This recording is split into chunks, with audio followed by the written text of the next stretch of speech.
এই ভণ্ডামির কারণে আজকে তরুণ সমাজের কাছে একটা ভুল মেসেজ যাইতেছে যে পীর ধরা লাগবো না, পীরের কাছে যাওয়া যাইবো না, পীর মানে খারাপ। এগুলি আপনাদের এগুলি বোঝার দরকার আছে ভাই। দায়িত্বশীল আপনাকে হতে হবে। একজন মুর্শিদ আপনার লাগবে, কিন্তু ভণ্ড পীর না, কামেল পীর লাগবে, যার কথার মধ্যে নবীর কথা আছে, যার কাজের মধ্যে নবীর অনুসরণ আছে, যাকে দেখলে আল্লাহর কথা মনে পড়ে, এমন একজন মুর্শিদের সোহবত আপনার লাগবে।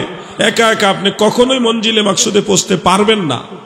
যে পীর বলবে যে বাবা আল্লাহকে পাইতে হলে নামাজে দাঁড়াও, সেজদায় গিয়ে আল্লাহর সাথে কথা বলো, তোমার সকল পেরেশানি তিনিই দূর করতে পারেন, আপনাকে আল্লাহর সাথে কথা বলার রাস্তা দেখায় দেয়, নবীর সাথে মহব্বতের সম্পর্ক তৈরি করার পদ্ধতি শিখায় দেয়, যেই পীর আপনাকে আল্লাহর জিকির শিখায়, নবীর দুরুদের তাকিদ দেয়, যেই পীর নিজেও নামাজ পড়ে মুরিদানদেরকে নামাজের দিকে ডাকে, সেই পীর হলো সঠিক পীর, হক্কানি পীর, কামেল পীর। ঠিক কিনা বলেন? মদিনা শরীফে যখন রওজা মোবারক জিয়ারত করলাম, জিয়ারত করে পিছনে দাঁড়ায়া আমরা কয়েকজন মিলে মোনাজাত করলাম, তো দেখছে সবাই একটু স্বাস্থ্যওয়ালা মানুষ, আমরা মারামারি করে পারতো না। পরে মোনাজাতে বাধা না দিয়া মোনাজাত শেষ করে যখন বাবুল বাকি দিয়ে বের হলাম, কয়েকজন মিলে আমাদেরকে ধরলো, গোমটাওয়ালা হুজুর সব, ওরাও বাঙালি, বাংলাদেশি বাড়ি, তো বললো যে আপনারা কবরের কাছে হাত তুলে মোনাজাত করছেন কি জন্যে? আমি বললাম কবর মানে কি বলতে চান? কই যে কবর, আল্লাহর নবীর কবর। আমি বললাম আপনি রওজা মুবারক বলেন, অন্যথায় আপনার সাথে কথা বলতে আমি রাজি নই। কোনা রওজার কবর তো একই, রওজার কবর বলে একই। আমি বললাম কোথায় রাজরানী আর কোথায় বট গাছের ফেরতুনি? তো কইনা ঠিক আছে, আমরা বললাম রওজায়, কিন্তু আপনি যে রওজার কাছে হাত তুলে মোনাজাত করলেন, এটা কোন জায়গায় পাইছেন? আমি ওনাকে জিজ্ঞাসা করেছিলাম আপনি কি আলেম না? উনি বলল আমি মদিনা ভার্সিটির ফারেক, ওখান থেকে লেখাপড়া করে ওইখানে ডিউটি করতেছে। আমি ওনাকে বললাম আপনি মুসলিম শরীফ পড়ছেন না? অবশ্যই পড়ছি। আমি ভাইকে বললাম যে ভাই, সহিহ মুসলিমের মধ্যে উল্লেখ আছে আম্মাজান আয়েশা রাদিয়াল্লাহু তাআলা আনহা বলেছেন, রাহমাতুল লিল আলামিন নবী হুজরা মুবারক থেকে রাতের বেলায় বের হয়ে এই দিক দিয়ে যেতেন, খালাআনা আলাইহি, কবরস্থানে জান্নাতুল বাকি কবরস্থানে যাওয়ার পথে নবীজি জুতা মুবারক খুলতেন, খালি পায়ে হাঁটতে হাঁটতে রাহমাতুল লিল আলামিন কবরস্থানে গিয়ে রাফা ইয়াদাইহি সালাসা মাররাতিন, একবার দুইবার না, রাহমাতুল লিল আলামিন নবী তিনবার হাত তুলে দোয়া করেছেন। সুবহানাল্লাহ বলেন। যখন এই হাদিস শরীফটা উনিকে বললাম, উনি বলতেছে এটা সম্ভবত আছে, অনেকদিন আগে পড়ছি তো খেয়াল নাই। তো আমি তখন বললাম খেয়াল রাখা উচিত, খেয়াল রাখা কি উচিত, তর্কে গেলাম না, এটুকু বলি ওখান থেকে সরলাম। তো মূল বিষয়টা হলো আমরা সুন্নি যারা আছি, দেখেন আমরা নিজেরা কোনো কিছু বানানোর দরকার হয় না। নামাজের শুরু থেকে শেষ পর্যন্ত কেমনে কি করব সব কোরআন হাদিস অনুযায়ী একটা জায়গায় বাইন্ডিং করা আছে কিতাবের মধ্যে, আমরা এটা ফলো করতেছি। এখন নামাজে দাঁড়াইলে আপনার সমস্যা হবে, সমস্যা দেখবেন আপনারা। আত্মায়াতু পড়ার সময় আঙ্গুল এইভাবে নাসা, এরকম নামাজও বাংলাদেশে বের হয়েছে। তার আঙ্গুল নাসানির অত্যাচারে পাশের মুসল্লি ঠিক মতো নামাজ পড়তে পারে না, একটা মনোযোগ নষ্ট হয়, নামাজের খুশু নষ্ট হয়। আবার তারা আপনাকে বলবে এটা সহিহ হাদিসে আছে, নাউজুবিল্লাহ, কত বড় ধোঁকাবাজি করে এরা। সহিহ হাদিসে যেটা আছে, মুসলিম শরীফের মধ্যে উল্লেখ, হযরত ওয়াইল ইবনে হুজর রাদিয়াল্লাহু আনহু বলেছেন, ওয়া আশারা বিইসবাইহি, আমার নবীজি তর্জনী আঙ্গুল মুবারক ইশারা করেছেন। এখানে ইশারা শব্দটা হলো এক বচন, এক বচন মানে একবার, এক বচন মানে একবার, শব্দই বলে দিচ্ছে ইশারা হবে একবার। মারিফত হলো আসরার মানে গোপনীয় দিক, নবীজির ইলমে বাতেন যেটা, এটাকে বলা হয় মারিফত। যুবক ভাইরা আবার ইলমে মারিফত অনেকে মানতে চায় না, তারা এটার বিরোধিতা করে, এবং এটা না মানার পিছনে কারণও আছে। আমাদের দেশে মারিফতের নামে কিছু ভণ্ডামি চলে, সেই ভণ্ডামিগুলোর কারণে যুব সমাজ মনে করে যে পীর বা মারিফত এই সবই মনে হয় এরকম। তো এটা হলো আসলে মারিফত মানেই ভণ্ডামি না, মারিফত মানেই খারাপ না, বর্জনীয় না। তবে মারিফতের নামে যারা ভণ্ডামি করে, শরীয়ত বিরোধী কার্যে লিপ্ত, তাদেরকে আপনারা বর্জন করবেন। মনে রাখবেন কথাগুলো, একটা হলো দই, আরেকটা হলো চুন। কেউ যদি চুন দই মনে করে খায় তাহলে কিন্তু তার মুখ জ্বলবেই, আর যদি আপনি দই খান তাহলে কিন্তু আপনার মুখ জ্বলবে না, আপনি উপকৃত হবেন। আপনি যদি ভণ্ড পীরের কাছে যান, যেই পীরে নিজেই নামাজ পড়ে না, আবার কয় মুরিদ হইলে নামাজ পড়া লাগে না, আবার কিছু মুরিদ কয় যদি নামাজই পড়া লাগে মুরিদ হইলাম কি জন্যে। তো এই ধরনের কথা যেই পীর বলবে বা যেই পীরের মুরিদরা বলবে তাদের সাথে আহলে সুন্নাত ওয়াল জামাতের কোনো সম্পর্ক নাই। গোল্ড অফ মদিনা, সুন্নিয়তের অহংকার। আল্লাহ তাআলা বলেন, ওই রাস্তা অনুসরণ করো যেই রাস্তার মানুষগুলি আমি আল্লাহর দিকে চলে এসেছে, আল্লাহকে রাজি খুশি করে যারা চলে গেছে, তারা যেই পথে ছিল তোমরা ওই পথ অনুসরণ করো।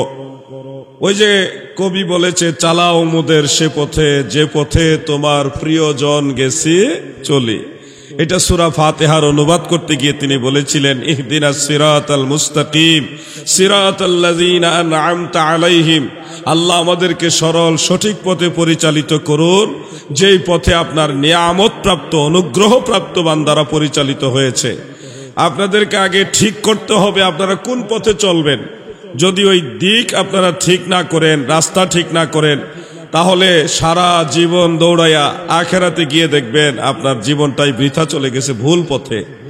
রাস্তা ঠিক করুন, তাহলে গন্তব্যে পৌঁছতে পারবেন। কারণ দুনিয়াতে আল্লাহ পাঠাইয়া অনেক ঝামেলাও দিয়ে দিছে। যেমন প্রধান শত্রু হলো ইবলিস শয়তান। ইবলিস শয়তানকে আমাদের পিছনে লাগাইছে। এরপরে আমাদের মধ্যেও অনেক শয়তান আছে, মানুষ শয়তান, জিন শয়তান, খবিশ শয়তান, আর রূহ শয়তান, নফস শয়তান। নফসের মধ্যে আবার 5 প্রকার নফস আছে, নফসে আম্মারা, নফসে লাওয়ামা, নফসে মুতমাইন্না, নফসে মুহদেসা। এই যে নফসগুলির ভাগ রয়েছে, নফসে মুলহেমা সহ, এই প্রত্যেকটাই আপনার জন্য একেবারে শুভনীয়তা নয়, এগুলি আপনার আখেরাতের পথে বাধা হয়ে দাঁড়াবে। শুধুমাত্র নফসে মুতমাইন্না এটা হলো আপনার জন্য কল্যাণকর। তো সবাইকে এই সমস্ত বাধা অতিক্রম করেই আখেরাতের পথে যাত্রা করতে হবে। আমাদেরকে মনোযোগ দিয়ে এটা শুনতে হবে যে আমার মতো আপনার মতো বহু মানুষ এই দুনিয়াতে এসেছিল, তারা চলে গেছে, যথা সময় আমরাও চলে যাব। আমি আমার দাদাকে চিনি, দাদার বাবাকে চিনি না, দেখি নাই, কিন্তু নাম জানি, পরিচয় জানি। দেখি নাই, দাদার বাবাকে আমি দেখিনি। তার মানে দাদার বাবা যিনি আছেন, উনার বাবা যিনি, উনাকে তো আমি জানিই না। মেশিনারি জিনিস একটু ডিস্টার্ব হইতে পারে, তো আমরা একটু দুরূদ শরীফ পড়ি। আল্লাহুম্মা সাল্লি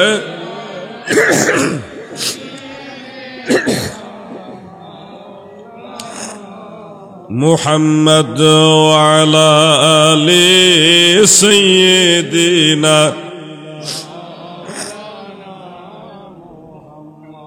যেটা বলছিলাম, আমি আমার দাদা পর্যন্ত চিনি, দাদার আব্বাকে আমি দেখিনি, যার কারণে ওনার সম্পর্কে দেখাশোনা হয়নি, বিধায় চিনি না।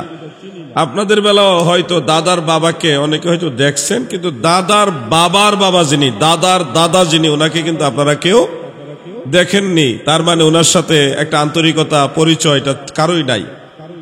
আপনি ওনার বংশধর, কিন্তু আপনি যাকে চিনেন না তার বংশধর। মাঝখানে 2 থেকে 3 পুরুষ, 2 থেকে 3 পুরুষ, অথচ আপনি তাকে চিনেন না, তার বংশধর আপনি।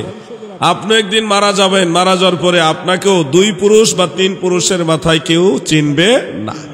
বাইরের মানুষের কথা বলছি না, যারা আপনার বংশধর তারাই আপনাকে চিনবে না, যারা আপনার পরবর্তী বংশধর তারাই চিনবে না। তার মানে বোঝাতে চাচ্ছি যে আপনারা যে সময়টা দুনিয়াতে কাটাবেন, এটা যদি যথাযথভাবে আল্লাহর নির্দেশনার ভিতরে না চালান, না কাটান, তাহলে এই অল্প সময়টা আপনার কোনোই কাজে আসবে না। এবং যত আপন দেখতেছেন, অমুক আপন, তমুক আপন, কেউ আপন না। দেখেন কবরস্থানে কত লাশ শোয়ায় রাখছে, সেই যে কবরে দিয়ে আসছে বছরে 1-2 বার ভুলে হয়তো ঈদের সময় জিয়ারত করে বা ঠেলাত পয়রা করে বা সবাই জিয়ারত করে, নিজে যাওয়া লাগে, এই কারণে 1-2 বার যায়। আর সারা বছর এই যে মানুষটা মারা গেছে কেউ কবরও যায় না। তো এরকম সময় কিন্তু আপনারও আসবে।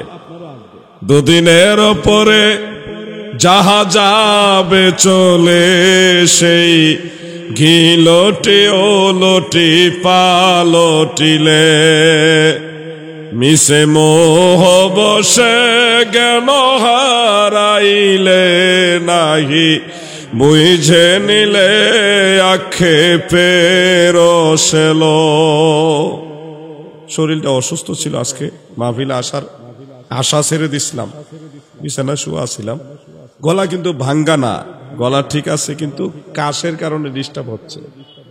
আমি শারীরিকভাবে অসুস্থ। হুজুর হইলে কি অসুস্থ হওয়া যায় না নাকি? হুজুর হইলে অসুস্থ হইলে মানুষ এটা মানতে রাজি না, যে হুজুর আবার অসুস্থ হইব কেমন।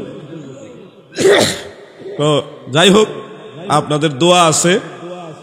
বিকালবেলা শরীরটা একটু ভালো লাগছে, পরে আবার যোগাযোগ করে আসছি। তো আমি আপনাদেরকে হেদায়েতমূলক কয়েকটা কথা বলবো আখিরাতকে স্মরণ করার উদ্দেশ্যে। আমি আপনি সবাই সেই পথে চলবো। দেখেন, এখন এই সময়টা কিন্তু এত ভালো সময় না।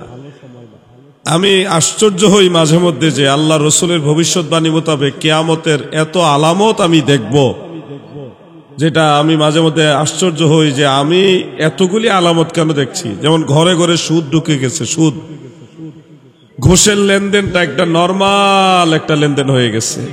মানে এটা কেউ কিছু কোনো দোষের মনে করে না। ঘুষ সবাই দিতেছে, নিতেছে, এটা একটা সিস্টেমে পরিণত হয়ে গেছে। সুদ এমন ভাবে ঘরে ঘরে ঢুকছে যে মানুষ এটা কোনো আইব বা দোষ মনে করে না, মনে করে এটা একটা দিতে হবে, নিতে হয়। ব্যাংকে টাকা রেখে ইন্টারেস্ট খাইতেছে, বিকাশ অ্যাকাউন্টে ইন্টারেস্ট খাইতেছে। আর যারা সুদের ব্যবসা করে তারা তো প্রভাবশালী লোক, সম্পদওয়ালা লোক। এই যে ঘরে ঘরে সুদ এবং ঘুষের লেনদেন হবে, এটা কিন্তু 1450 বছর আগে আল্লাহর রসুল সাল্লাল্লাহু আলাইহি ওয়াসাল্লাম ভবিষ্যৎবাণী করছেন। নবীজি বলছে, তোমরা যখন দেখবে সুদ এবং ঘুষের লেনদেন ঘরে ঘরে প্রচলন হয়েছে, তখন তোমরা কিয়ামতের জন্য অপেক্ষা করবে। আরেকটা বিষয় সবচেয়ে বেশি আশ্চর্য হই, যুবক ভাইরা আজকে মাহফিলের আয়োজন করেছেন, আপনাদেরকে হৃদয়ের গভীর স্থল থেকে ধন্যবাদ জানাই। কিন্তু আপনাদের মতো আরো অনেক যুবক আছে যারা কনসার্টের আয়োজন করে এবং অনেকে গানের আয়োজন করে, বিভিন্ন গান, যে কোনো গান, মানে নারী শিল্পী, মহিলা শিল্পী আইনা গানের আয়োজন করে। তো এই যে আয়োজনগুলি আপনারা করবেন, ওই যুবকরা কনসার্ট, সেখানে গান হবে, নৃত্য হবে এবং নারী শিল্পীরা আসবে, নাচবে, গাইবে, এগুলি বাড়বে। আল্লাহর হাবিব বলেছে, তোমরা যখন দেখবে নারীরা প্রকাশ্যে নৃত্য করছে এবং গান গাইছে, তখনই তোমরা কিয়ামতের জন্য অপেক্ষা করবে। এটা কিয়ামতের আরেকটা আলামত। আমাদের দেশে আমাদের ভাইয়েরা, মুরব্বীরা তরিকতের নামে অনেকে কিন্তু গানের আসরও করে। এটা তারা কিন্তু গুনার কাজ মনে করে না, উল্টা আরো মনে করে এটাই ধর্মের কাজ। আপনি যদি নিষেধ করেন, আপনি হবেন শরীয়তের মোল্লা, আপনি হবেন, আপনি মারিফত বুঝেন না। তার মানে বোঝা যাচ্ছে কি জানেন, এই কিয়ামতের আলামত যারা, তারা নিজেরাই আপনাকে উল্টা কিয়ামতের আলামত বানাই দিবে। তো এই জন্য আপনারা সতর্ক না হলে আমাদের দায়িত্ব আপনাদের জানায় দেওয়া। মানা না মানা আপনাদের ব্যাপার। কেউ যদি মনে করেন আমার বিরুদ্ধে ওয়াজ করতেছেন, না, আপনার বিরুদ্ধে না, এই কথাগুলি আল্লাহ রসুল বলে গেছে, এগুলি হবে। আপনি বাউল গান করেন, কইরা আপনি মরবেন না, কবরে যাইবেন না, এতগুলি টাকা খরচ করে একটা অনুষ্ঠান করছেন, এই অনুষ্ঠানের পরে আপনি যদি জাহান্নামের আগুনে জ্বলা লাগে, তাহলে আপনার এই টাকা, এই পরিশ্রম, এই শ্রম, এত কিছু কিসের জন্য করলেন, কার জন্য করলেন? আপনার ছেলে মেয়ে, সন্তানাদি, তাদের খোঁজ খবর ঠিক মতো নেন না, কিন্তু আজে বাজে পথে টাকা খরচ করেন।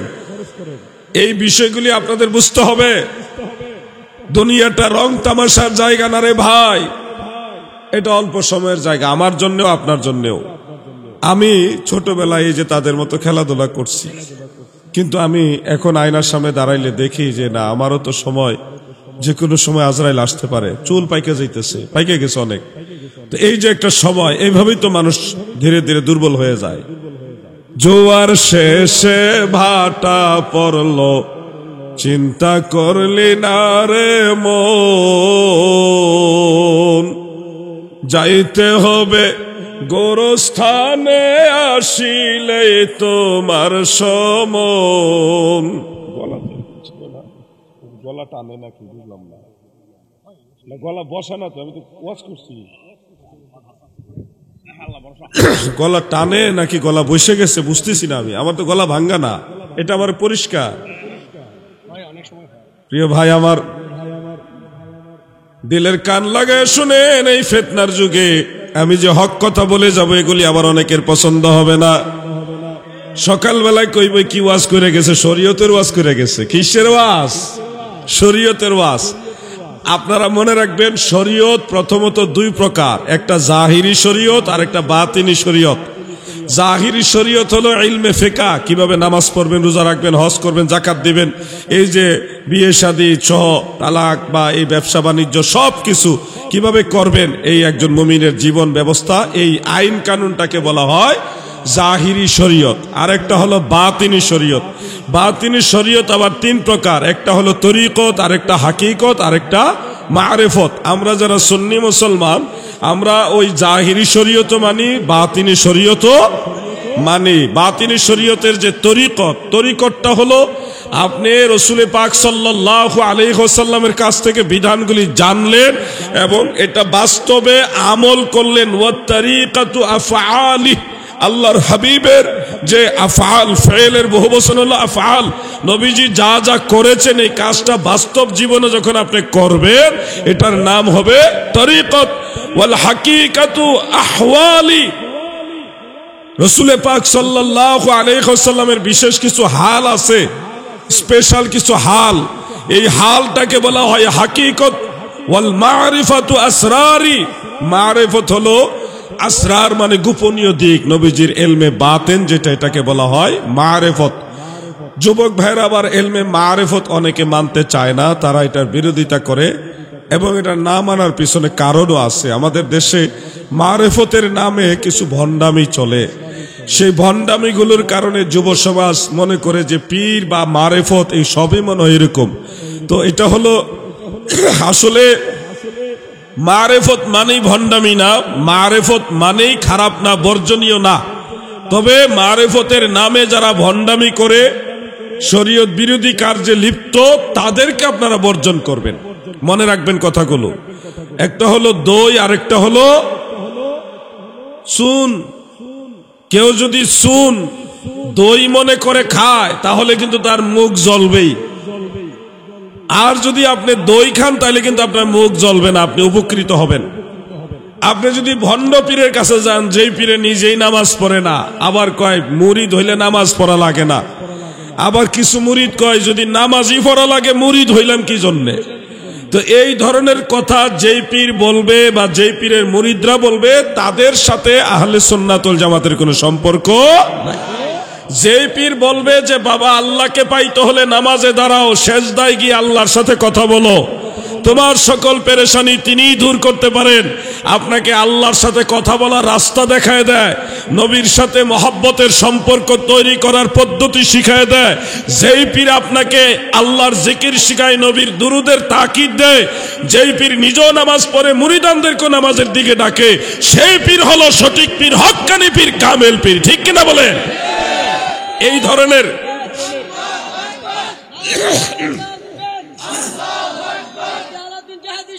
নারায়ে রিসালাত মুসলমানদের স্লোগান, সাহাবীদের স্লোগানই ছিল নারায়ে রিসালাত।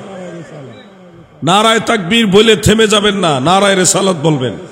রিসালাত মানে ইয়া রাসূলুল্লাহ, স্লোগান দিয়ে পার্থক্য হয় কারা নবীর দল আর কারা নবীর নাম বিক্রি করে, ইসলামের নাম বিক্রি করে ধর্ম ব্যবসা করে, এটা পার্থক্য হয়।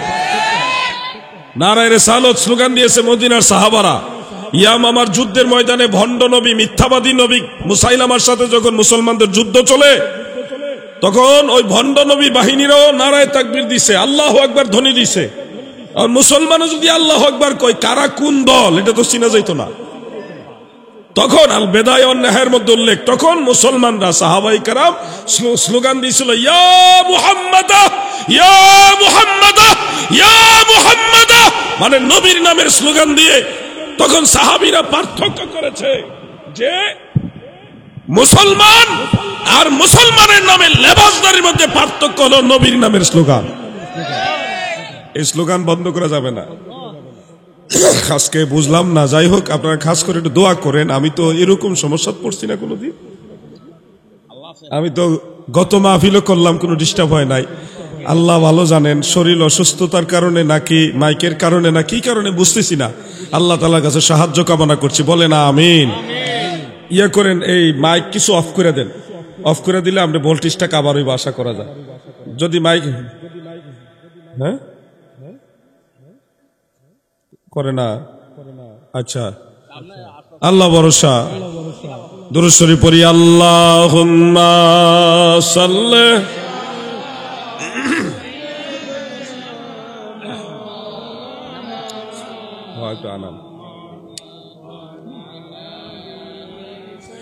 সাইয়্যিদিনা মাওলানা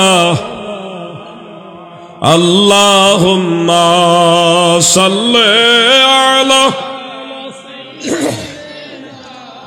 মাওলানা মুহাম্মদ ওয়া আলা আলি। মাশাআল্লাহ। প্রিয় ভাই আমার, বন্ধুরা আমার, এইভাবে ঠিক আছে, এবার ঠিক আছে, আর একটু কমাই দেন, বেশি কানকানি যেন না করে। দিলের কান লাগায় শোনেন দাদু ভাই আমার, আমি হক কথা বলি বিদায় ভণ্ডর আমারে পছন্দ করে না, আবার সুন্নি নামে যারা গোলালু তারাও আমারে পছন্দ করে না। এই দুই গ্রুপই আমারে দেখতে পারে না, যারা ভণ্ড ডাইরেক্ট ভণ্ড এরাও আমারে দেখতে পারে না, আর যারা বাইরে বাইরে সুন্নি ভিতরে ভিতরে হয়ে যা এরাও আমার পছন্দ করে না। আমি হক কথা বলি তো, আমি অলি আল্লাহ মানি, আমি জিকিরও মানি, কিন্তু অলি আল্লাহর নামে ভণ্ড পীরের কথা বলি না, জিকিরের নামে ভণ্ডামি করি না, আমি আল্লাহর নামের জিকির করি। লাইন ঠিক করতে হবে। নারায়ে রিসালাত, এটা আমাদের স্লোগান। নারায়ে রিসালাত সাহাবায়ে কেরামের স্লোগান। যেদিন আল্লাহর হাবিব মক্কা থেকে হিজরত করে মদিনা মুনাওয়ারায় প্রবেশ করেন, সেদিন মদিনার আবাল বৃদ্ধা বনিতা শিশু কিশোর নারী পুরুষ বালক বালিকা সবাই, কেউ ঘরের ছাদে, কেউ রাস্তায় নেমে, ফাসাইদার রিজালু ওয়ান নিসাউ ফাওকাল বুয়ুতে ওয়া তাফাররাকাল গিলমান ওয়াল খুদ্দামু ফিত তুরুকে ইউনাদুনা ইয়া মুহাম্মাদু ইয়া রাসূলুল্লাহ ইয়া মুহাম্মাদু ইয়া রাসূলুল্লাহ। সকল সাহাবীরা কেউ ঘরের ছাদে দাঁড়িয়ে, কেউ রাস্তায় নেমে জশ্নে জুলুস করে সেদিন আমার নবীর নামে ইয়া রাসূলুল্লাহ স্লোগান দিয়েছে। আজকে আমি ভেলানগরে সবাইকে নিয়ে একটা স্লোগান দিতে চাই, দিব কি? নারায়ে তাকবীর, আল্লাহু আকবার, নারায়ে রিসালাত, ইয়া রাসূলুল্লাহ, আহলে সুন্নাত ওয়াল জামাত জিন্দাবাদ জিন্দাবাদ। সমস্যাটা মাইকে, ওই মাইকের থেকে দূরে চললে আমার সমস্যা হয় না। ওই বনে ওই আস্তে সইব, আপনি চেষ্টা করতেছেন, আমি আপনি বদনাম করতেছি না। প্রিয় ভাই আমার, বন্ধুরা আমার, দিলের কান লাগায় শুনেন, এই ফিতনার যুগের বলে দিছে। আপনারা রাগ হইছেন নি? রাগ হইেন না, বলতে হবে আমাদেরকে। আমরা আহলে সুন্নাহ ওয়াল জামাত। কেন রে ভাই আপনি আহলে সুন্নাত কেন? উত্তর হলো আল্লাহর নবী বলছে আহলে সুন্নাহ ব্যতীত আর কোন দল জান্নাতে যাবে না। আপনারা বলেন জান্নাতে যাওয়ার ইচ্ছা আসেনি? ছোট ভাইরা তোমরা বলো জান্নাতে যাওয়ার ইচ্ছা আছে না নাই? তাহলে জান্নাতে যাওয়ার যে দল, ওই দলের নাম আহলে সুন্নাহ ওয়াল জামাত। এই জন্য লাইন ঠিক করতে হবে আপনাকে। ইমাম বুখারী আহলে সুন্নাহ, ইমাম মুসলিম আহলে সুন্নাহ, সিহাসিত্তার 6 ইমাম, 4 মাযহাবের সকল ইমামরা মুস্তাহিদরা সবাই আহলে সুন্নাহ ওয়াল জামাত। এর বাইরে যত দল বাইরিবা, আমি এই দল ওই দল, দল বের হবে 73টা দল হবে। আল্লাহর নবী বলেছেন কুল্লুহুম ফিন্নার, সব দল জাহান্নামে যাবে ইল্লা মিল্লাতান ওয়াহিদা, শুধুমাত্র একটা দল জান্নাতে যাবে, সেটার নাম আহলে সুন্নাহ ওয়াল জামাত। জন্য তুফাজ্জল হোসেন ভৈরবী সাহেব একটা গান গাইতো, আমি মাঝে মধ্যে গাই। আমল করো নামাজ রোজা, আমল করো নামাজ রোজা, কায়েম করো সুন্নিয়াত, আমল করো নামাজ রোজা, কায়েম করো সুন্নিয়াত। জিন্দাবাদ জিন্দাবাদ নবীর সেনা, জিন্দাবাদ জিন্দাবাদ নবীর সেনা। ভৈরবী সাহেবের নাম মনে আছে তো আপনারা? খুব ভালো মানুষ ছিলেন, আশেকে রাসূল ছিলেন। ও ভাই, ফিতনার যুগ, আপনাকে লাইন ঠিক করেন। সোনাকান্দা হুজুরকে জিজ্ঞাসা করবেন, হুজুর আপনার দল কোনটা, আপনি কোন আকীদার লোক? হুজুর বলবে আমি আহলে সুন্নাত ওয়াল জামাতের লোক। আপনি ফুরফুরা শরীফে যান, সারসিনা শরীফে যান, যে কোনো হক দরবারে ফুল তুলিতে যান, মাসলাকে আলা হজরতের যত নির্ভরযোগ্য দরবার আছে সেখানে যাবেন, জিজ্ঞাসা করবেন আপনি কোন দরবারের লোক, কোন আকীদার লোক, তো তারা এক কথাই বলবে আমরা আহলে সুন্নাহ ওয়াল জামাতের লোক, বাইরে কোনো চলবে। শুনুন আমার ভাইয়েরা, কেন সুন্নি হয়েছি? আমার বাড়ি ব্রাহ্মণবাড়িয়া জেলারই কসবা থানায়। আমি ছোটবেলা একজন আলেমের ওয়াজ শুনলাম, তখন আমি তাদের মতো ছোট বয়স আমার। তো ওই হুজুরের ওয়াজ শুনলাম, হুজুর বলল নামাজ পড়ে দোয়া করা যাবে না, এটা বেদাত, শবে বরাতে কোনো নামাজ নাই, শবে বরাতে কোনো রোজাও নাই, আয় হালুয়া রুটি খাওয়ান যাইতো না, দেওয়ান যাইতো না, বেদাত। শবে মেরাজে নামাজ নাই, রোজা নাই, এগুলি বিশেষ কোনো নামাজ নাই, এগুলি বেদাত। কবর জিয়ারত করন যাইব, শুধু সালাম দেওয়া যাইব, হাত তুলে দোয়া করন যাইতো না, বেদাত। এই ওয়াজ করতে করতে হুজুরে দুরুদও পড়লো না, ওই রকম ভাবে মহব্বত করে একটু জিকিরও করলো না। শেষে দেখলাম উনি কিতা জানে দোয়া করছে, দোয়া ও মধ্যে মানে কোন মজা পাইলাম না। আমি কিন্তু ছোট মানুষ ওই সময়। এই যে ওয়াজ শুনলাম, আমি তো আর তখন কোরআন হাদিসে তো কিছু বুঝি না, কিন্তু হুজুরের কথাগুলো বুঝলাম, বুঝা মনের ভিতরে এটা কেমন কেমন লাগলো, এটা কি কইলো হুজুরে। কয়েকদিন পরে আবার আরেকজন হুজুরের ওয়াজ শুনলাম, মুফতি আল্লামা আবু নাসের জেহাদি সাহেব। ওনার ওয়াজে আবার উনি বলল যে আপনারা মা বাবার জন্য দোয়া করবেন, 5 ওয়াক্ত নামাজ পড়ে দোয়া করবেন, ময় মুরব্বির জন্য দোয়া করবেন, শবে বরাতে নামাজ পড়বেন, যতটুকু সম্ভব হয় নামাজ পড়বেন, রোজা রাখবেন, কবর জিয়ারত করবেন, প্রত্যেক জুমার দিনে কবর জিয়ারত করবেন। প্রত্যেকটা বিষয় উল্টা আবার উনি বলে গেলেন। 2 হুজুরের ওয়াজ শুনে আমার বাচ্চা কালে, এই বালক বয়সে আমার মাথা হ্যাং হয়ে গেছে। এক হুজুরে কইলে এটা করা যাইব না এগুলো, আরেক হুজুরে কইল করা যাবে। তখন আমি নিরুপায় হয়ে আমার আম্মা জানের কাছে গেলাম, আমার মায়ের কাছে যাই বললাম, আম্মা একজন হুজুরে কইছে এই এই এই এগুলি করা যাবে না, সবগুলি বললাম এগুলি বেদাত, করা যাবে না। আজকের হুজুরে আবার বলছে যে এগুলি করা যাবে। এখন আমি কোন হুজুরের কথা মানবো? আম্মা যখন শুনলো যে আজকের হুজুরে বলছে আল্লাহর রসুল সাল্লাল্লাহু আলাইহি সাল্লামের শিক্ষা মোতাবেক মা বাপ ময় মুরব্বী মারা গেলে কবর জিয়ারত করার জন্য বলছে, সেখানে গিয়ে দোয়া মোনাজাত করার জন্য বলছে। এ কথা শুনে আম্মা আমারে বলল, ফুত তুই কি আমরা লেগে দোয়া করতি না? একটা মায়ার সুর দিয়া বললো এই কথাটা, ফুত তুই কি আমরা লেগে দোয়া করতি না? তার মানে আমি ছোট মানুষ, তখন আমি বুঝলাম যে মা বাপ মুরব্বীদের জন্য দোয়া করা উচিত।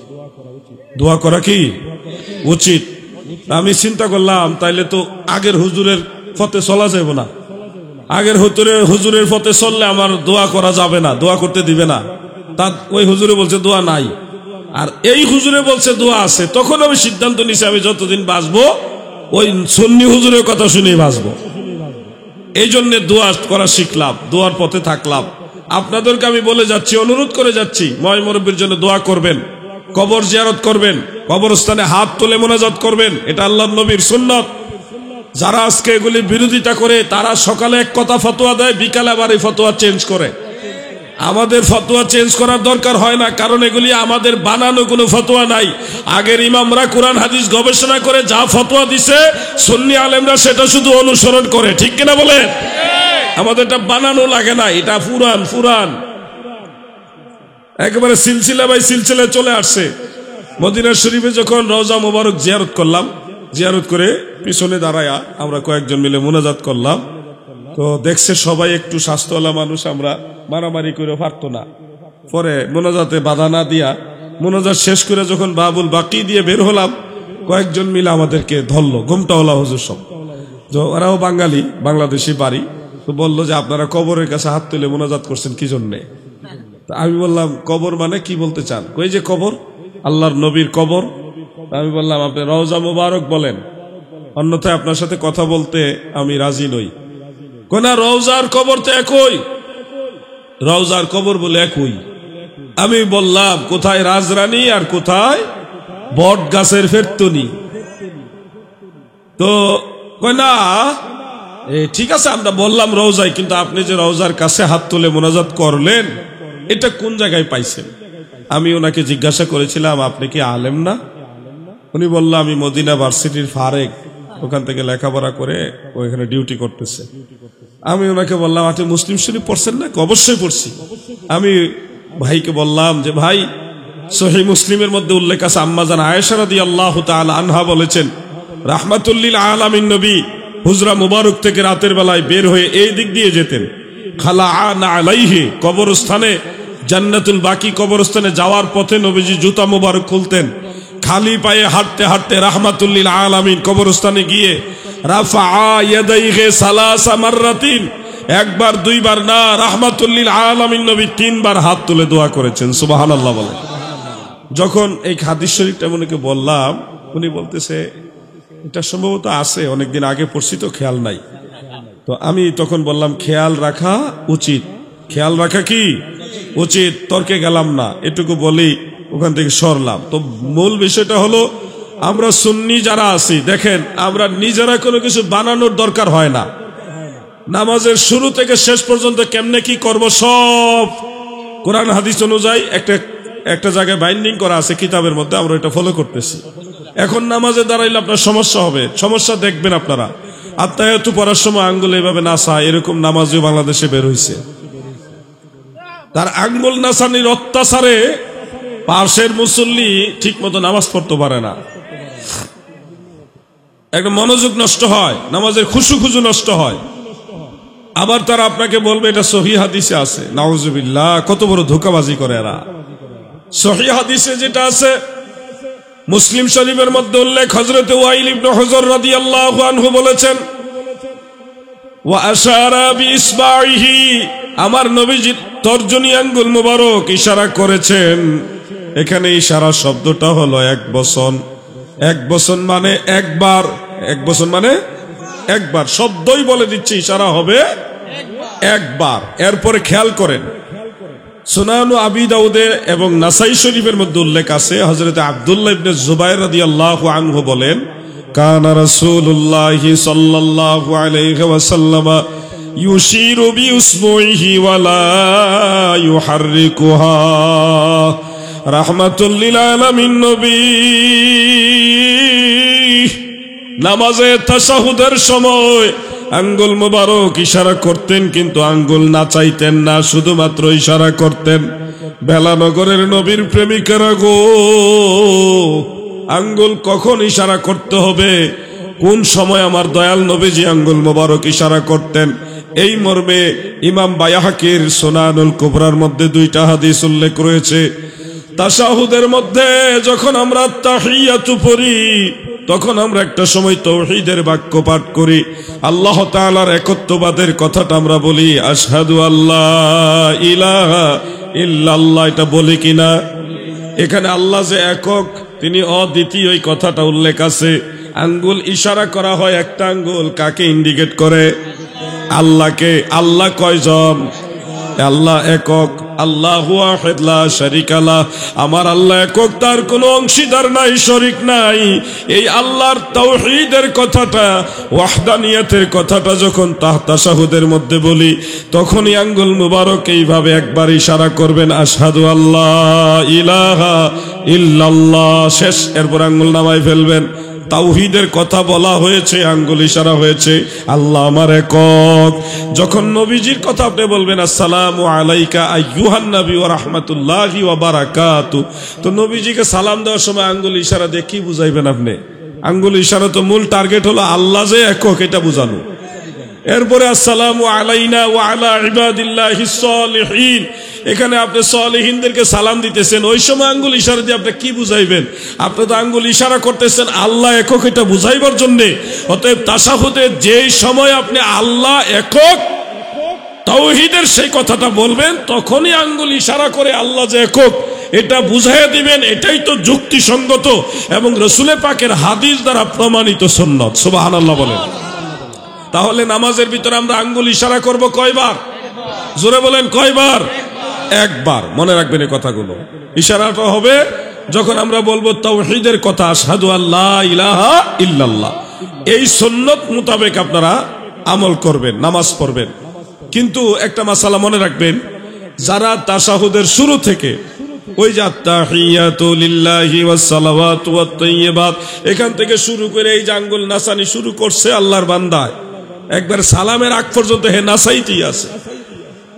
সম্পূর্ণ তাশাহুদে, মানে তাশাহুদের শুরু থেকে দোয়ায়ে মাসুরার শেষ পর্যন্ত সম্পূর্ণ সময়ে এইভাবে আঙ্গুল ইশারা করে নাচানোটা, এটা বিদআত, এটা কোনো হাদিসে নাই, এটা কোনো জাল হাদিসেও নাই।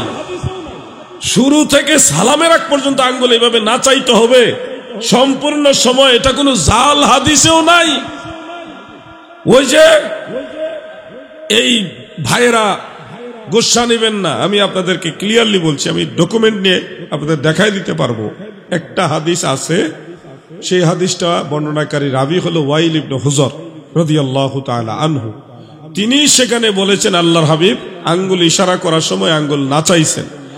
এই যে কথাটা উনি বললেন, এইখানে বলছে আঙ্গুল নাচাইছে, কিন্তু অন্য সাহাবারা বলছে নবীজি আঙ্গুল নাচায় নাই। এবং কি সহিহ মুসলিমে একই সাহাবী থেকেই, যেই সাহাবী থেকে আঙ্গুল নাচানোর কথা আসছে, এই সাহাবী থেকে সহিহ মুসলিমে হাদিস আসছে, ওখানেও আঙ্গুল নাচানোর কথা নাই। যার কারণে মুহাদ্দিসিনে কেরাম, বিশেষ করে ইমাম বাইহাকি, ইমাম হাকিম, নিসাবুরি সহ মুহাদ্দিসিনে কেরাম ওনারা বলেছে এই আঙ্গুল নাচানোর এই কথাটা, এই হাদিসে এই অংশটা হলো শাজ। শাজ মানে যেটা শরীয়তের দৃষ্টিতে উসুলে হাদিসের মানদণ্ডে দলিল হওয়ার উপযুক্ত না। এই যে উসুলগুলো, মূলনীতিগুলো, এগুলি না জানলে তার জন্য ওয়াজ করা জায়েজ নাই, মাসালা দেওয়া জায়েজ নাই। আপনি যদি অ্যাডভোকেট হইতে চান, কোর্টে গিয়ে মামলা লড়াই করতে চান আরেকজন অ্যাডভোকেটের সাথে, আপনাকে আইন জানা লাগবে না? আপনি যদি কোন এই বেটা আমি অটো চালাই দিই, কি হইছে, আমি লয়ার আর চেয়ে কম বুঝি না, আমিও অ্যাডভোকেট, চলবে? কেউ যদি রাজমিস্ত্রির যুগালি, সে এখনো ফুললি রাজমিস্ত্রি হয় নাই, যুগালি দেয়, যুগালি বুঝেননি আপনারা? সে যদি কিসের ইঞ্জিনিয়ার, আমি পারবো 10 তলা বিল্ডিং বানাইতে, পারবো না? পারবো? কেন জানে ঠিক কয়, আন্তাজি ঠিক করলে হইতো না। সবকিছুর একটা যোগ্যতা লাগে। উসুলে হাদিস যে জানে না, তার জন্য হাদিস আওয়াম সমাজের মাঝে বর্ণনা করা জায়েজ নাই। যেই লোক তাফসীরের উসুল জানে না, তার জন্য তাফসীর করা জায়েজ নাই। যেই লোক নাসেখ মানসুখ চিনে না, তার জন্য তাফসীর করা জায়েজ নাই। কিন্তু আমরা তো বুঝি না, আমরা বুঝি সুর, ইংরেজি হুজুর ভালো লাগলেই শুনতে থাকি। এই জন্য আপনাদের সতর্ক হতে হবে। আল্লাহ যেন সবাইকে বোঝার তৌফিক দেন, বলেন আমিন। মহব্বতে বলেন আমিন। একটু জিকির করুন, লা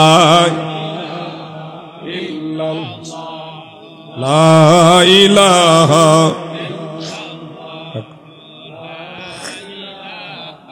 ইল্লাল্লাহু লা ইলাহা, মহব্বতে লা ইলাহা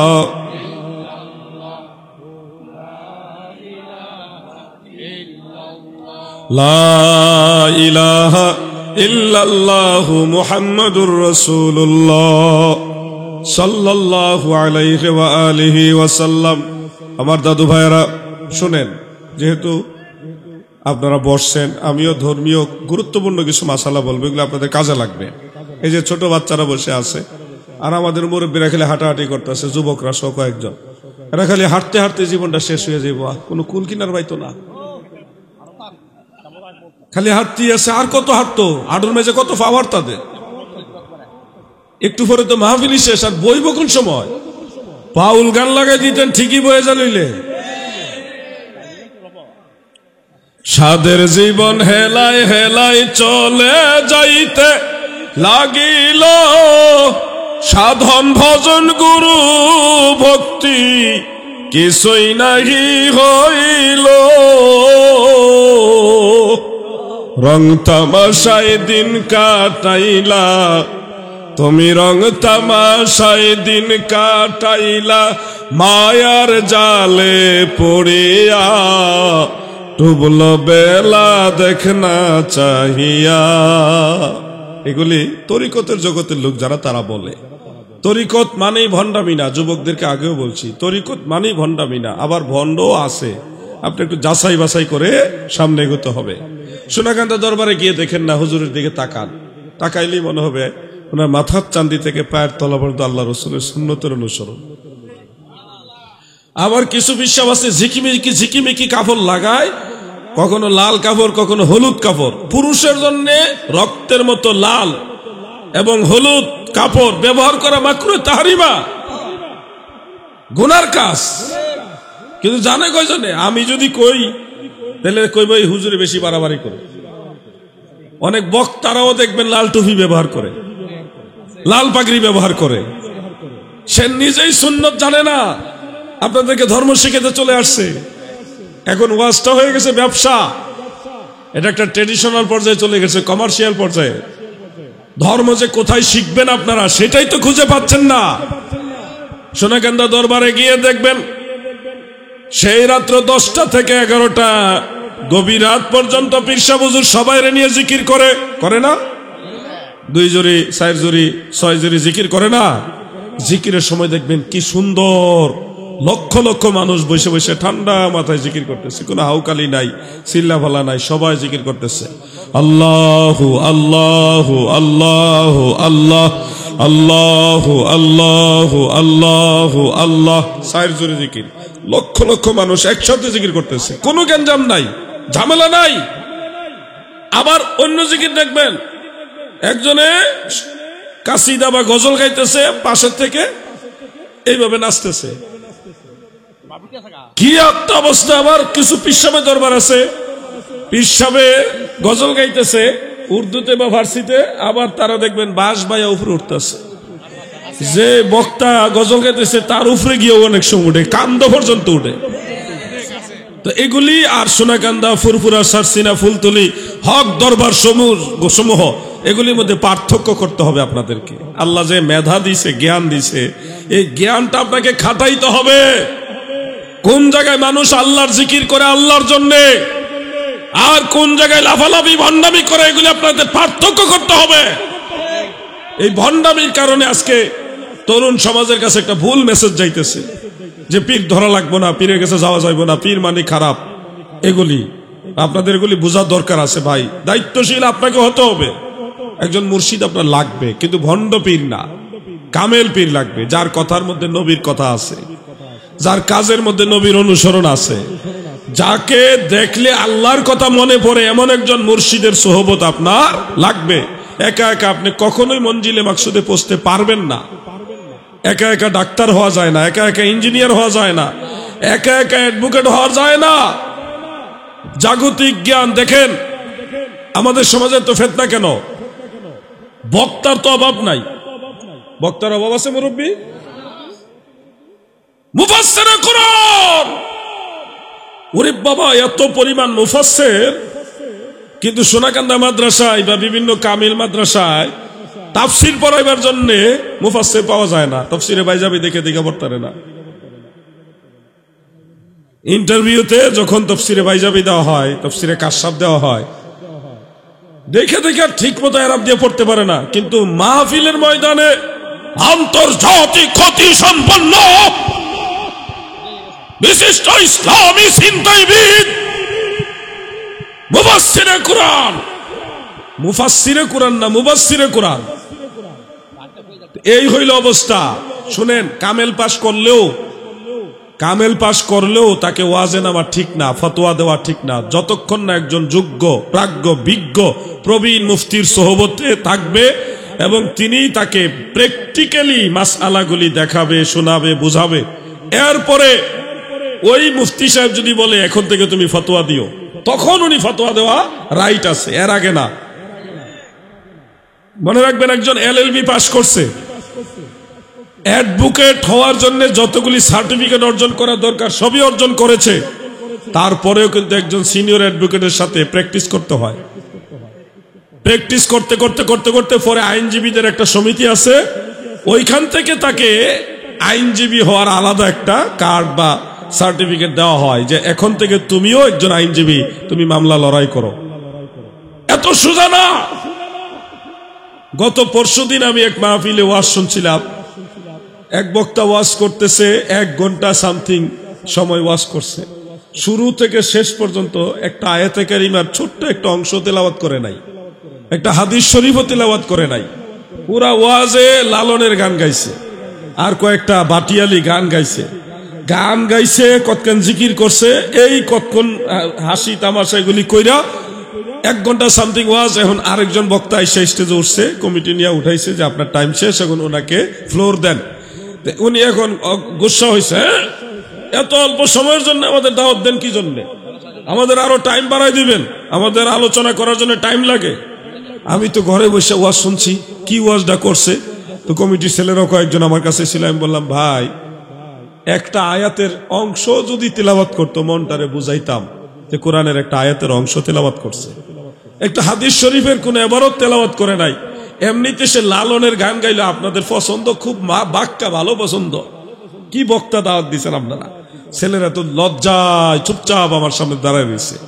আমি তাদেরকে দাবি করে বললাম, আপনারা যদি এইভাবে অযোগ্য ব্যক্তিদেরকে কোরআনের মঞ্চে, রসুল পাকের সুন্নাহের মঞ্চে এই ধরনের অযোগ্য ব্যক্তিদেরকে বসান, তাহলে কিন্তু ধর্ম আপনারা ধ্বংস করে দিবেন।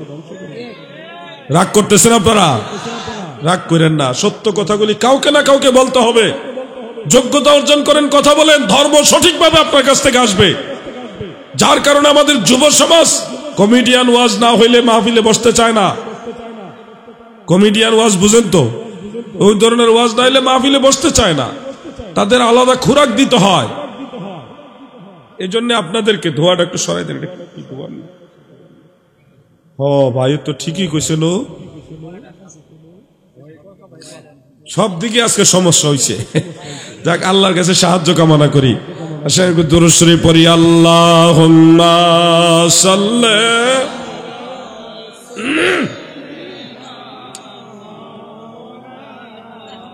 মুহাম্মদ ওয়া আলা আলি সাইয়্যিদিনা मेरा दिल फिदा हो बेज़ौक़े मोहम्मद, ना दिल से जुदा हो ये ज़ौक़े मोहम्मद। अल्लाहुम्मा सल्ले मरहबा मौलाना मोहम्मद वाला आले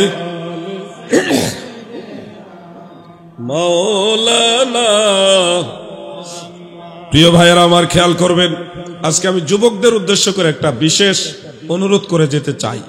অনুরোধ করব, মনোযোগ আসেনি? যুব সমাজের উদ্দেশ্যে আমার বিশেষ একটা অনুরোধ। আপনারা যারা যুবক, যাদের বয়স 30-এর নিচে, তারা একটু কষ্ট করে হাত ওঠান তো। 30, সর্বোচ্চ 30 বছর বয়স, মাশাআল্লাহ অনেকেই তো আছেন। আচ্ছা, কষ্ট দিলাম, হাত নামান। আপনারা আপনাদের মা বাবা দাদা দাদি বেঁচে থাকলে তিনারা, অথবা উস্তাদ যিনি বুজুর্গ, ধর্মীয় ব্যাপারে খুব ধার্মিক, এই ধরনের ব্যক্তিদেরকে সম্মান করবেন, স্পেশালি তাদেরকে সালাম দিবেন। খেয়াল করে, বিচ্ছু বাহিনী তারা ওয়াজ করলে আমি ওয়াজ করবো কেমন? মা বাবা দাদা দাদি এবং বুজুর্গ উস্তাদ থাকলে তাদেরকে স্পেশাল তাজিম করবেন। তাজিমটা কিভাবে? প্রথমত সালাম তো আমরা দিব, এটা সুন্নত। সালামের পরে যাদের সাথে সম্ভব হয় তাদের সাথে মুসাফা করবেন। মুসাফা করা সুন্নত পদ্ধতি হলো 2 হাতে মুসাফা করা। আমি প্র্যাকটিক্যাল দেখাই, ভাই হাতটা একটু দেন। এই যে আমি ওনার ডান হাত ধরলাম, ডান হাত দিয়ে, আবার বাম হাত উনি এদিকে লাগাইছে, আমিও এদিকে রাখলাম। এটা একটা সম্মান, এটা আল্লাহর হাবিবের সুন্নত, সাহাবায়ে কেরামের সুন্নত। এইভাবে মুসাফা করবেন। এই যে এক হাতে, এটা হলো খ্রিস্টানদের কালচার। এটা কাদের কালচার? খ্রিস্টানদের কালচার। মুসাফা করবেন 2 হাতে, এক হাত দিয়ে ধরবেন আর এক হাত রাখবেন। এটা বুখারী শরীফের মধ্যে আছে। মনে রাখবেন ভাই আমার, মহিলাদের মুসাফা করার ব্যাপারে আলাদা কোনো তাকিদ নাই। মহিলারা যদি চায় মহিলা মুসাফা করবে, কিন্তু না করা, এটা ব্যাপারে শরীয়তে তাদেরকে তাকিদ দেয় নাই। পুরুষ লোক একজন সাক্ষাতের পরে মুসাফা করবে, এই মর্মে যত হাদিস বর্ণিত হয়েছে। এরপরে ওটা ফলো করে যদি মা বোনরাও মহিলার সাথে মুআনাকা করে অথবা মুসাফা করে, এটা তাদের পার্সোনাল পরিবেশের ব্যাপার। এটা নিয়ে আমরা বেশি একটা করবো না। এমনিতে মা বোনেরা এক মা আরেক মায়ের সাথে কোলাকুলি করে থাকেন, বান্ধবীর সাথে অনেকদিন পরে দেখা হইলে মুআনাকা করে থাকেন। এটা হলো 3 নম্বর পজিশন। প্রথম সালাম, তারপরে মুসাফা, এরপরে হলো মুআনাকা, কোলাকুলি। এরপরে যেটা বলার জন্য আপনাদেরকে এতগুলি কথা বলতেছি, অন্ততপক্ষে মাসে 2-1 বার হইল মা এবং বাবার কদম বসি করবেন। কদম বসি মানে মা এবং বাবার পায়ে চুমা দেওয়া। মা যখন রাত্রেবেলায় বিছানায় শুয়ে থাকবে অথবা দুপুরের পরন্ত বিকালে আপনারা যখন দেখবেন মা শুয়ে আছে, তখন মায়ের পায়ের কাছে বসবেন, খাটের কিনারে বসে, নিচে বসে মায়ের পায়ের মধ্যে সরাসরি চুমা দিবেন। বাবা শুয়ে আছে, আপনি নিচে বসে বাবার পায়ে চুমা খাইবেন। একটা অভ্যাস করেন, এটা সুন্নত, এটা সুন্নতে সাহাবা। আপনারা চেষ্টা করবেন, দেখবেন যেদিন মায়ের পায়ে আপনারা কদমবুসি করছেন ওই দিন আপনারা এই অন্তর থেকে আলাদা একটা শান্তি পাবেন। আমি হয়তো আপনাকে এখন বুঝাইতে পারবো না যে কিরকম শান্তি, কিন্তু আপনি সন্তান হিসেবে যখন মা অথবা বাবা ওনার পায়ে গিয়ে চুমা খাইবেন, তখন দেখবেন আপনার অন্তরে কত আনন্দ লাগে, শান্তি লাগে, একটা ব্যতিক্রম শান্তি আপনি পাবেন। এটা হাল হলো, আমি হালটা বলে দিলাম ফিতনার আশঙ্কার কারণে।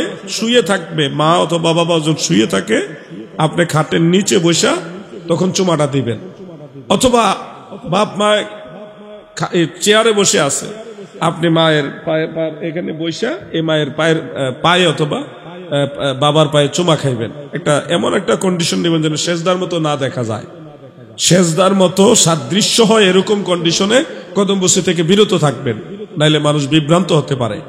একটা ওই রকম হালের মধ্যে কদমবুসি করবেন যেন মানুষ বিভ্রান্ত না হয় যে আপনি সেজদা করছেন, এটা যেন মানুষ না বুঝে। সেজদা এক জিনিস আর কদমবুসি হলো আরেক জিনিস। সেজদা আল্লাহ ছাড়া কাউকে করা যাবে না, কিন্তু কদমবুসি মা বাপ, পীর বুজুর্গ, উস্তাদ যারা আছে তাদেরকে করা যাবে। কদমবুসির ব্যাপারে আমার জানা মতে 10 জন সাহাবী থেকে হাদিস আছে। আমি যুবক ভাইরা আপনাদেরকে বললাম এটা সুন্নত, এবং 10 জন সাহাবী এটার পক্ষে হাদিস বয়ান করেছেন। আমি একটা হাদিস আপনাদের পরে শোনাই।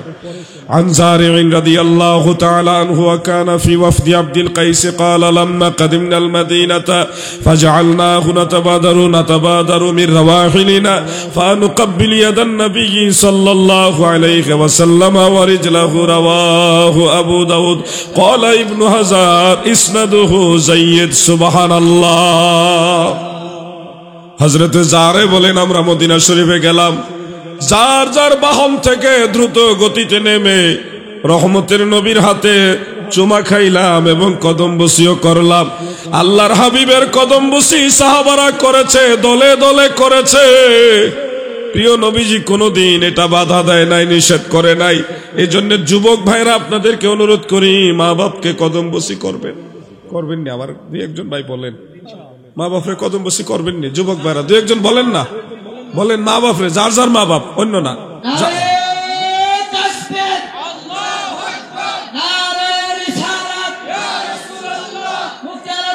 আমার দরকার নাই, আহলে সুন্নাত ওয়াল জামাত, বাস এই 3টাই দিবেন, নাম দরকার নাই। শুনুন আমার ভাইয়েরা, আপনি আপনার সন্তানদেরকে, মুরব্বীদেরকে বলছি, আমি একটা দরবারে গেছিলাম বগুড়া। দরবারের নাম হলো হকের দাওয়াত সিদ্দিকিয়া দরবার শরীফ। সেই দরবারের যিনি পীর সাহেব আছেন আল্লামা ডক্টর আশরাফ আলী মোল্লা সিদ্দিকী সাহেব, অনেক বড় আলেম। উনি বিসিএস ক্যাডার এবং পিএইচডি কমপ্লিট করা, খুব জাইয়েদ আলেম, ফকি এবং মুহাদ্দিস, সর্বদিক আল্লাহ তাআলা ওনাকে সম্মান দিয়েছে। ফুরফুরা মাসলাকের একজন বড় আলেম। আমি ওনার দরবার শরীফে যখন গেলাম, ওনার ছোট্ট একটা ছেলে আছে, ফুটফুটে, গোলাপের চেয়ে আরো বেশি সুন্দর, এত সুন্দর একটা ছেলে। রাসূল পাক সাল্লাল্লাহু আলাইহি ওয়াসাল্লামের সুন্নতি জামা তাকে বানিয়ে দিয়েছে। ছোট ছেলে, কিন্তু জামাটা বানাইছে একটা বোতাম দিয়া, এবং সুন্নতি লেবাস যেটা আপনারা ওই যে সোনাকান্দা দরবারে দেখেন, সারসিনা শরীফে দেখেন, ঠিক এই সুন্নতি জামা ছোট্ট একটা বাচ্চা পড়ছে। আবার পাগড়ি বাঁধছে, টুপির উপরে পাগড়ি বাঁধছে, সবুজ পাগড়ি, এর উপর আবার সাদা রুমাল। মানে সুন্দরের উপরে আরো সুন্দর দেখা যাচ্ছে। এত সুন্দর ফুটফুটে একটা শিশু, হুজুরের আওলাদ, একই সন্তান ছেলে, হুজুর নিয়ে আসলেন। আমি মেহমান, আমার কাছে এসে ওই ছোট্ট ছেলেকে বলতেছে, আব্বু আমার ব্যাপারে একটু 2-1 শব্দ বললেন, বলে যে তুমি কদমবুসি করো। ছোট্ট বাচ্চা মানুষ, কদমবুসি করো, বাচ্চা মানুষ। আমার লজ্জা লেগে গেছে। হুজুর বললেন যে কদমবুসি করো, বলার পরে ছেলেটা খুব তাড়াহুড়া করে আমার কাছে আসলেন। মনে হইতেছে এখানে অমূল্য নিয়ামত আছে, অনেক দামি জিনিস আছে এখানে, অনেক হীরা মাণিক্য সম্পদ অনেক গোল্ড ডায়মন্ড এগুলি আছে, এটা মনে হইতেছে এটা নেওয়ার জন্য আসতেছে, এমন একটা আকর্ষণ নিয়ে ছেলেটা দৌড়ে আমার কাছে আসলো। এসে আমি একটা পজিশনে, ভালো একটা পজিশন ছিলাম, আসে আমার কদম বসি করলো।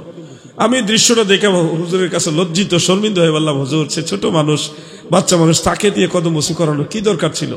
তখন হুজুর আমাকে বললেন, বাবা ছোট বয়সে যদি তাদের অভ্যাস না করায়, বড় হইলে কথা মানবে না, শুনবে না। আমরা যদি বাবারা সন্তানদেরকে আদব কায়দা না শিখায়, তাহলে তাদেরকে শিখাবে কে? আমি আশ্চর্য হয়ে গেলাম হুজুরের দৃষ্টিভঙ্গি দেখে। তো এই জন্যে আমিও আগের থেকে, আমার দুইটা আওলাদ আছে আল্লাহ পাক দান করেছেন, সে দুই আওলাদকে আমি সবসময় বলি, কোনো মুরব্বী পাইলে, কোনো আলেম ওলামা গেলে তাদেরকে কদম বসি করাই। তো এই শিক্ষাটা আপনাদেরকেও দিতে হবে। আপনারা এমনি এমনি মিষ্টি খাইতে চাইলে হবে না। মুরব্বীরা আমি আপনাদের বলতেছি, এমনি এমনি সরকারি মিষ্টি খাওয়ার আশায় বসে থাকেন না। সন্তানরা যখন ছোট থাকবে, আপনি নিজে বলবেন তোর মা রেফায় ধরে সালাম কর। মা জননী আপনি বলবেন আপনার ছেলেকে যে তোর বাপের কদম বসে কইরা, একজন আরেকজনকে শিখাইবেন। আপনার মুরব্বী যদি কেউ আসে, তাদেরকে আপনার সন্তানদেরকে দিয়ে কদম বসি করাইবেন। এখান থেকে ট্রেনিং দেন, দিলে দেখবেন যেই সন্তান তার গর্ভধারিণী মা এবং জন্মদাতা পিতা বাবা তাদের কদম